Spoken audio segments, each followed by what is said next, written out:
Sure. So, one of the hardest things to do is naming your agency, even though we get paid to do that for clients. I now understand the pain that bands have, and we were just hating everything we were trying to call our company, and so it almost forced us to just talk about, like, what is it we're really trying to build and do here. And we realized it was mostly just about a place that is a great messenger, like can get people fired up and feeling something on behalf of brands or products or causes that we really believe in. And that started getting us kicking around this phrase like, yeah, you're just spreading the good word. Like, it's not rocket science. And that sort of took hold and eventually led us to the name Preacher, which we liked a lot and wanted something with a little Southern flair moving home, but really it was about that idea of spreading the good word that stuck and felt right to us. And then every day, I do think we're checking ourselves. Like, are we really telling this brand story in the most compelling way, or spreading a message in an interesting way that you'd be happy to listen to or walk by every day, since you're asking everybody else to. So we try to live by that a little bit.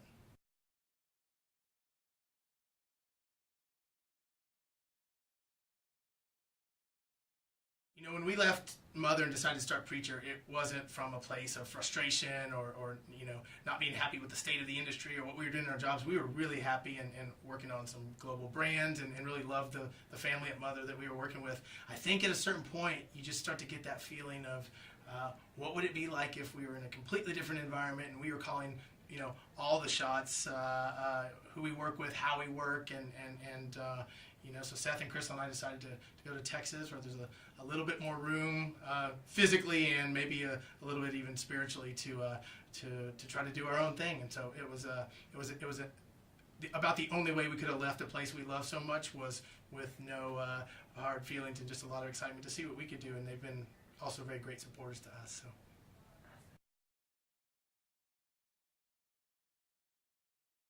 I think one of the hardest things to get used to being back in Austin and leaving New York was just that for all the amazing talent, creative people that are in Austin, and some of them have become such a huge part of us, when you did find that talent outside Austin that you wanted to bring into the family, it just takes a while. There's just a certain patience you have to have, and we were a little impatient because we saw that New York in us.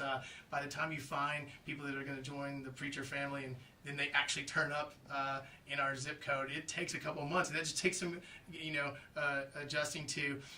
And also the fact that there's chips and queso at every meal. Even if you're at a vegan health restaurant, somehow queso and chips still passes that, and you end up putting on the pounds pretty quickly. That took some getting used to that we're still not completely adjusted to. So.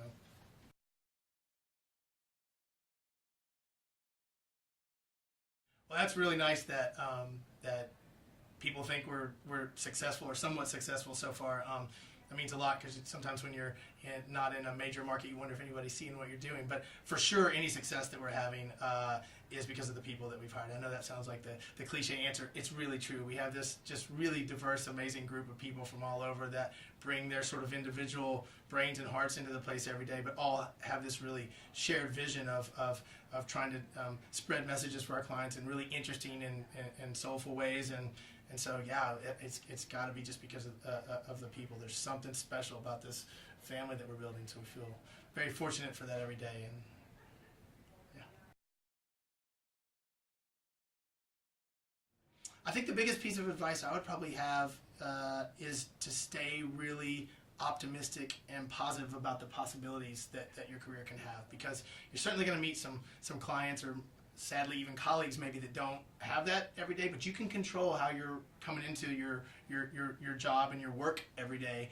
And I just keep seeing it over and over, and we sort of preach it, sorry for the bad pun, to our people, and see it happening for them. When you just stay positive and optimistic that something good is going to come out of a project, something good comes out of a project. And I don't know too many times that negativity or just frustration and throwing your hands up gets anything made or done great. So we try to just keep the optimistic vibes high, and if you have enough people doing that, even if you slip off for a day, you have someone else to lean on. So yeah, I think it's optimism and positivity.